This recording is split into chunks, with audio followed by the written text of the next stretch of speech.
เกือบ 15,000 เหรียญก็ค่าเช่าร้านเล็กๆเดือนละครึ่งล้านเนาะมันเหมือนเป็นพลาสติกอะอันนี้ตัวนี้เป็นพลาสติกครับผมเป็นพลาสติกอย่างดีส่วนนี้เป็นเหมือนผ้าใบถ้าเป็นในไทยก็เป็นหลักแสนนะครับผมด้วยความที่เราเป็น private chef มาก่อนเราก็อยากจะทำอาหารไทยนี่แหละแต่ว่าพรีเซนต์ออกมาในแนวที่มันโมเดิร์นหน่อยไม่แบบดูเวอร์เกินไปปากหม้อแกงปูครับผมก็คือไอเดียเนี่ยถ้าบ้านเราเนี่ยแกงปูไว้กินกับขนมจีนเนาะแต่ว่าเนี่ยพี่ก็คือแบบมันน่าเบื่อพี่ก็เลยเปลี่ยนเป็นเอาเนื้อปูเนี่ยมายัดเข้าไปในตัวของปากหม้อ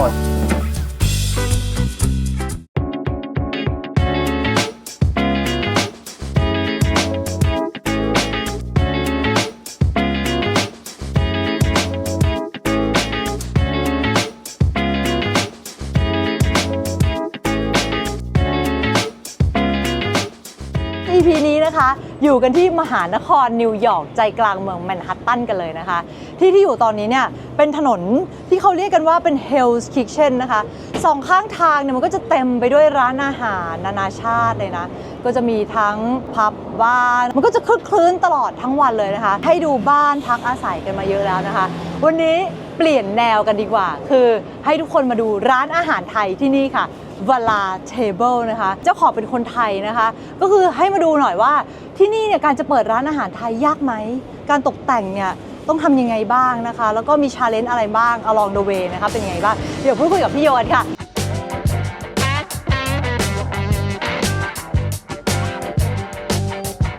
สวัสดีค่ะพี่โยสวัสดีครับผมสวัสดีครับไม่ได้เจอพี่โยมา7 ปีนะครั้งที่แล้วมานิวยอร์กเนี่ยมานอนบ้านพี่โย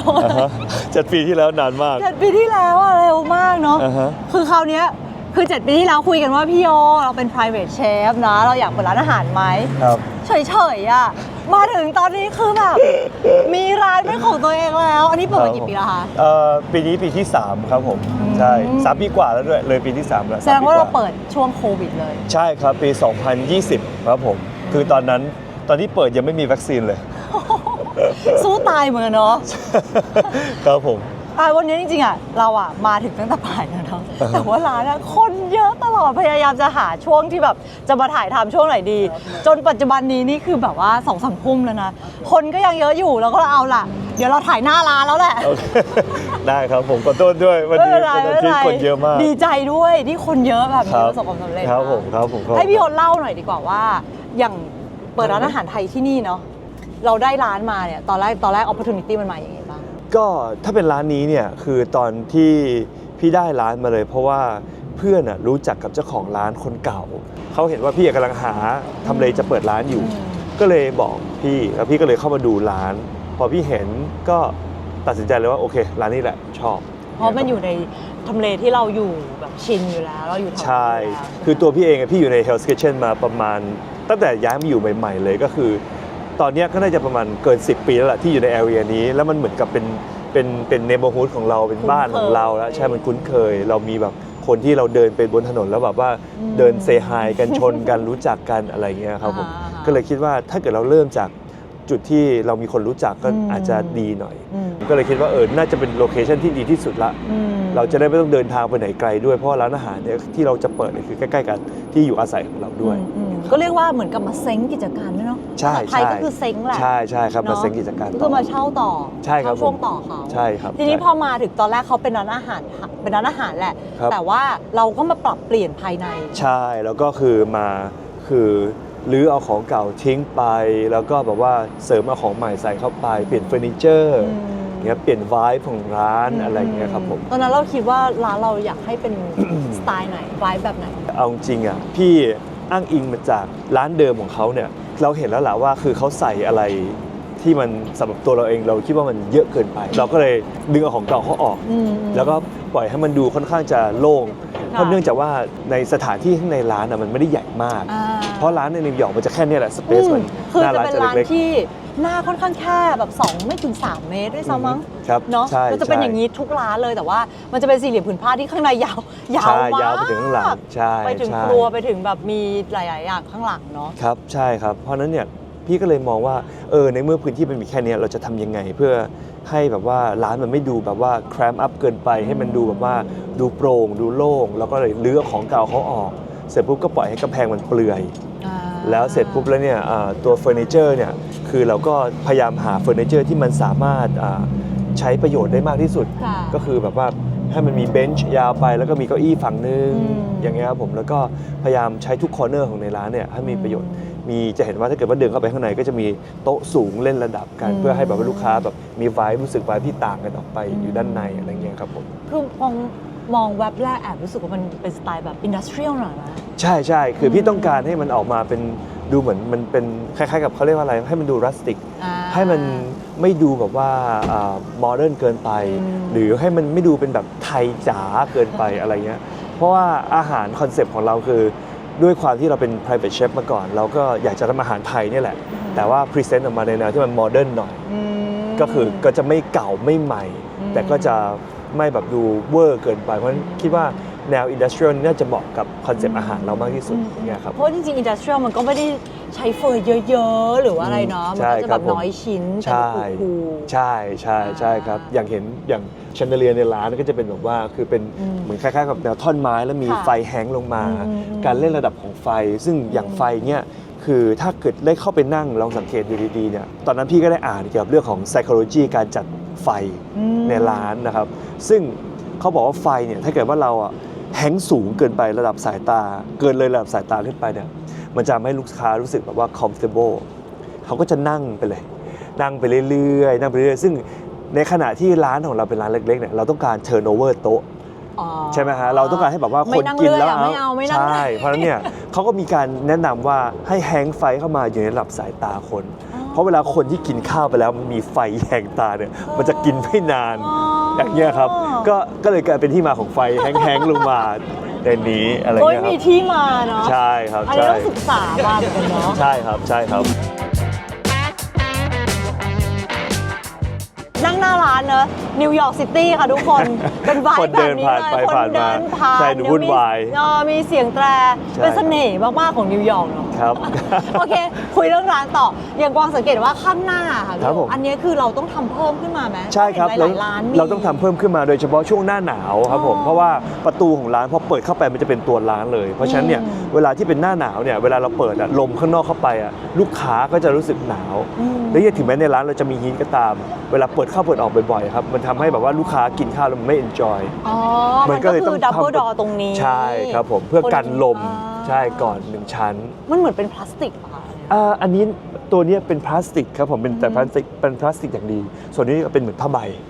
ครับผมไม่ถูกนะไม่ถูกนะไม่ถูกไอ้แค่เนี้ยถ้าเป็นในไทยก็เป็นหลักแสนนะครับผมแค่พลาสติกที่เอามาคุมหน้าร้านนิวยอร์กก็แพงไปหมดเลยใช่เราอาจจะดูมันกิ๊กก๊อกแต่ว่าที่นี่ทุกอย่างมันเป็นเงินเป็นทองหมดแต่ว่าโดยรวมเราก็คือเหมือนดีไซน์ด้วยตัวเองอะไรอย่างเงี้ยใช่ครับผมคือในร้านไวบ์ของร้านทุกอย่างคือดีไซน์โดยที่เราอยากให้มันเป็นยังไงครับคือจริงๆแล้วเนี่ย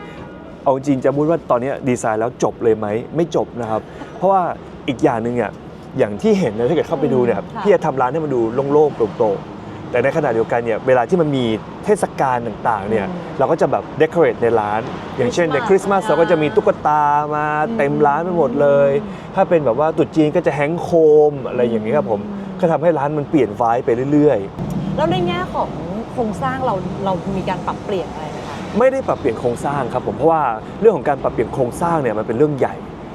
มันต้องขอไลเซนส์คนต้องหาคนที่มีไลเซนส์ที่สามารถมาทำคอนสตรักชั่นให้ได้มันไม่ใช่แบบว่างานจ็อบเล็กๆอะไรเงี้ยเพราะนี่มันจะยุ่งยากมากพี่ก็เลยทำอะไรที่มันแบบว่าเราสามารถทำได้เองโดยที่แบบว่าไม่ต้องไปจ้างใครมาทำเพราะว่าจริงๆมันเป็นร้านอาหารเดิมอยู่แล้วอะตัวระบบไอ้พวกอย่างเงี้ยพวกการระบายอากาศอะคือเขาทำไว้อยู่แล้ว ventilation ทุกอย่างใช่มันจะมีของมันอยู่แล้วใช่ครับในครัวปกติร้านอาหารในนิวยอร์กเนี่ยครัวมันจะเล็กแล้วเนี่ยเรื่องการหมุนเวียนของอากาศมันจะค่อนข้างแบบว่าไม่ค่อยดีเท่าไหร่คนที่แบบผัดเนี้ยก็จะแบบยิ่งอาหารไทยควันเยอะใช่ไหมครับแต่ที่ร้านเนี่ยคือเขาทำระบบได้ดีมากคือครัวมันเพดานสูงแล้วระบบดูดอากาศคือดีมากเพราะนั้นเนี่ยถ้าเกิดเข้าไปในครัวพี่จะเห็นว่าแบบแทบจะไม่มีกลิ่นอาหารจะไม่มีกลิ่นที่แบบผัดกะเพราออกมาจากในครัวอะไรเงี้ยไม่มีคือให้ทุกคนคิดภาพตามเนอะห้องมันเท่านี้อ่ะแล้วข้างหลังที่เป็นครัวมันก็จะมีส่วนเพรพใช่ครับคือจะมีครัวที่เราเอาไว้คุกอาหารแอเรียใช่ไหมครับผมหลังจากนั้นก็จะเป็นส่วนที่เพรพเตรียมของหั่นผักหั่นเนื้ออะไรอย่างงี้ใช่ไหมครับแล้วหลังจากนั้นเนี่ยด้านหลังเนี่ยก็จะเป็นตู้เย็นซึ่งเรียกว่าเป็น walk-in refrigerator ซึ่งข ของร้านพี่อะที่พี่ชอบอีกอย่างคือเราโชคดีตรงที่ว่าปกติแล้วเนี่ยร้านอาหารในนิวยอร์กเนี่ยเขาจะมีเบสเมนต์ซึ่งเขาจะเก็บพวกฟรีเซอร์หรืออะไรต่างๆเนี่ยไว้ที่เบสเมนต์ข้างล่างคนก็จะลงไปข้างล่างไปหยิบของแล้วขึ้นมาแล้วก็ผ่านเข้าไปในร้านอย่างเงี้ยครับแต่ของเราเนี่ยทุกอย่างอยู่ด้านหลังหมดเลยเพราะฉะนั้นเนี่ยคือเวลาทำงานในครัวก็จะมีการรบกวนลูกค้าที่นั่งอยู่ในไดอินครับผมแล้วเราก็ยังมีโซนที่แบบทำเครื่องดื่มอะไรตรงนี้ด้วยใช่มีบาร์เล็กๆมีตรงคอร์เนอร์ทำค็อกเทลมีฟูลบาร์ครับผมซึ่งถ้าไปเห็นแล้วซิงค์น้ำแค่เนี่ยอันเล็กๆเวลาการเซตอัพของที่จะใช้ทำดริงก์ก็แบบว่าให้หยิบจับง่ายเหมือนแบบด้วยความที่มันไม่มีสเปซเยอะมากนะครับผมแต่ก็โอเคนะก็ทำได้ทุกอย่างอยากกินอะไรอยากดื่มอะไรทำได้หมดใช่คือทำได้ทุกอย่างคือลองคิดสภาพร้านอาหารประเทศไทยนะโอ้โหใหญ่โตใช่ใหญ่โตแต่ที่นี่คือพื้นที่เท่านี้อ่ะแต่ว่าทำได้ทุกอย่างซึ่งจริงๆเรามีแค่ชั้นเดียวตรงนี้มีชั้นเดียวครับผมข้างในนี้นั่งได้ทั้งหมด30 คนครับผมแต่เดี๋ยวซัมเมอร์เราก็จะมีโต๊ะข้างนอกหน้าร้านแล้วก็จะมีแบบว่าปลูกต้นไม้ปลูกดอกไม้มันก็จะเป็นอีกบรรยากาศหนึ่งคล้ายๆแบบนั่งกินข้างถนนอะไรอย่างนั้นนะครับผมใช่ซึ่งคือนิวยอร์กเนี่ยข้างล่างก็จะเป็นร้านรวงแต่ว่าข้างบนจะเป็นที่อยู่อาศัยใช่ครับข้างบนเนี้ยเป็นที่อยู่เป็นอย่างนี้หมดเลยก็คือชั้นบนตั้งแต่ชั้นที่2ขึ้นไปจะเป็นที่อยู่อาศัยเป็นอพาร์ตเมนต์ของคนหมดเลยชั้นล่างก็จะเป็นแบบโซนบิสเนสทำร้านค้าร้านขายของธุรกิจอะไรต่างๆเนี่ยครับซึ่งจะเป็นหมดอย่างนี้เหมือนกันหมดเลยพี่โยมองว่าการทำร้านอาหารในนิวยอร์กสิ่งที่ยากสำหรับพี่โยคืออะไรพี่คิดว่าเรื่องที่ยากที่สุดของการทำร้านอาหารคือการรักษามาตรฐานของร้านให้ทำยังไงคนที่มากินกี่ครั้งก็ยังได้คุณภาพแบบเดิมความอร่อยเหมือนเดิมสำหรับตัวพี่เองนะนี่เป็น personal คือทำยังไงก็ได้ให้เขามากินแล้วมีความรู้สึกว่าแบบเขาได้ experience มากกว่าที่จะมากินเฉยๆครับมา experience อาหารเราไม่ได้แค่มากินอาหารเราอะไรเงี้ยครับแล้วคนลองเข้าไปดูได้นะคะ Bala Table เขารีวิว 4.9 อยู่นะ ขายของนั่นเองยิ่งเครียดใช่ไหมมงลงใช่มันยิ่งทำให้เรามีความรู้สึกว่าเราต้องแบบผลักดันตัวเองไปให้แบบขึ้นไปเรื่อยๆไม่ให้ตกลงมาเพราะไม่งั้นมันก็จะกลายเป็นเหมือนแบบว่าพอมันตกปุ๊บเนี่ยคนจะเริ่มมองแล้วsomething wrong มีอะไรไม่ดีหรือเปล่าว่าทำไมอยู่ๆก็แบบคะแนนร่วงคนเยอะขนาดนี้เรามีแพลนไหมแบบจะเปิดสาขา2ก็มีดูอยู่ครับผมก็พยายามหาโลเคชันอยู่เพราะว่าท้ายที่สุดแล้วมันก็ต้องขยายเนาะคือพี่อยากจะทำคอนเซ็ปต์ที่มันต่างจากร้านนี้ออกไปครับก็กำลังดูอยู่ครับผมเพราะเราแบบครีเอทนะเราเป็นแบบว่าเชฟที่ครีเอทีฟมีอาหารเปลี่ยนไปเรื่อยๆใช่ไหมคนมาก็จะได้ไม่เบื่อด้วยอย่างร้านสเกลนี้อ่ะพี่ยงในนิวยอร์กเนาะมันต้องค่าเช่าเท่าไหร่คะของร้านพี่จะอยู่ที่ประมาณเดือนละ 12,000 เหรียญครับผมเฉพาะค่าเช่าอย่างเดียวนะครับแล้วมันจะมี property tax ที่เฉลี่ยอยู่ที่ประมาณเดือนละอีก 2,000 กว่าเหรียญก็คือที่ประมาณเกือบ 15,000 เหรียญนะครับผม15,000 ค่ะก็ค่าเช่าร้านเล็กๆเดือนละครึ่งล้านเนาะแต่ว่าด้วยความที่นิวยอร์กอ่ะก็อาจจะต้องราคานี้กว่าว่าใช่ไหมใช่ครับมันก็ราคานี้แหละจริงๆมันก็ไม่ได้ถือว่าราคามันแรงมากนะครับถ้าเกิดในแอเรียนี้เพราะว่าจะเห็นว่าตรงนี้มันใกล้ไทม์สแควร์ครับผมมันเดินไม่กี่บล็อกก็ถึงใช่ครับอย่างนี้เราพนักงานของเราอ่ะที่เราโอเปเรตกันอ่ะน้องเห็นมีน้องๆคนไทยเยอะเหมือนกันเนาะครับผมที่ร้านก็จะมีทั้งหมดเลยครับมีทุกชาติพันธุ์มีคนขาวคนผิวสีมีคนลาตินมีคนไทยก็วันหนึ่งเราจะใช้คนโอเปเรตในครัวเนี่ยจะตกอยู่ที่ประมาณ 6-7 คน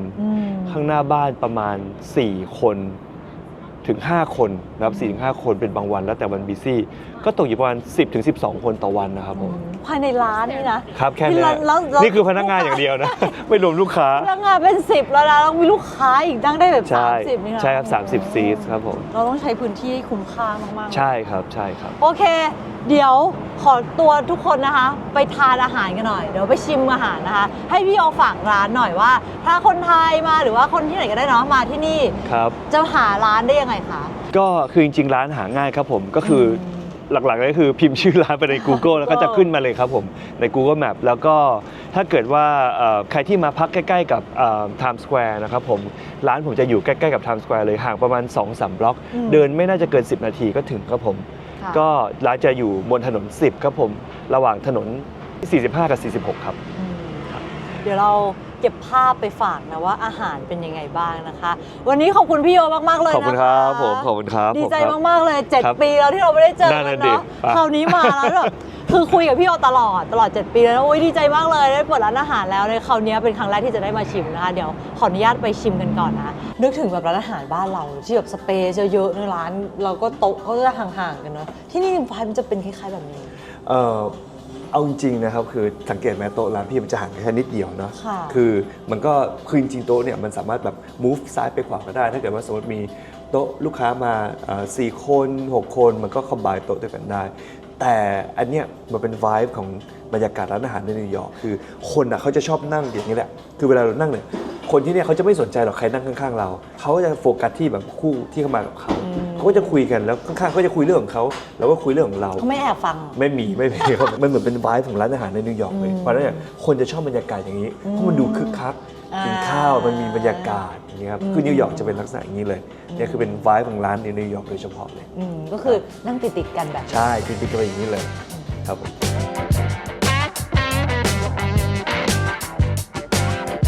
แนะนำหน่อยมีอะไรบ้างเม โอ นู เคครับผมอันนี้จานแรกอันนี้คือปากหม้อแกงปูครับผมก็คือไอเดียเนี่ยถ้าบ้านเราเนี่ยแกงปูก็กินกับขนมจีนเนาะแต่ว่าเนี่ยพี่ก็คือแบบมันน่าเบื่อพี่ก็เลยเปลี่ยนเป็นเอาเนื้อปูเนี่ยมายัดเข้าไปในตัวของปากหม้อที่เรา ข้างในมีไส้นะครับ ข้างในเป็นเนื้อปูแล้วก็ทำแกงปูมากินแพรกับตัวปากหม้อครับผมอันนี้เป็นเนื้อต้มใบโหระพาเนื้อเนี่ยพี่ใช้เนื้อเขาเรียกเป็นเนื้อแชงก็คือเป็นเนื้อแบบที่มันมีเส้นเอ็นอย่างเงี้ยครับผมติดแล้วก็เราก็ไปตุ๋นจนเปื่อยแล้วมาต้มกับน้ำใบโหระพากับตะไคร้จะไม่มีข่าไม่มีใบมะกรูดเพราะพี่ต้องการให้น้ำมันออกมีรสหวาน แล้วก็ไม่แบบเหมือนแบบต้มยำบ้านเราอย่างเงี้ยครับอันนี้เป็นเนื้อวาชูกิวเนื้อสับวาชูกิววาชูกิวเป็นเนื้อวากิวแต่วัวเนี่ยเขาเลี้ยงที่ในอเมริกาที่รัฐโอเรกอนซึ่งคล้ายๆก็เป็นอเมริกันวากิวนี่แหละเขาเรียกนะครับผม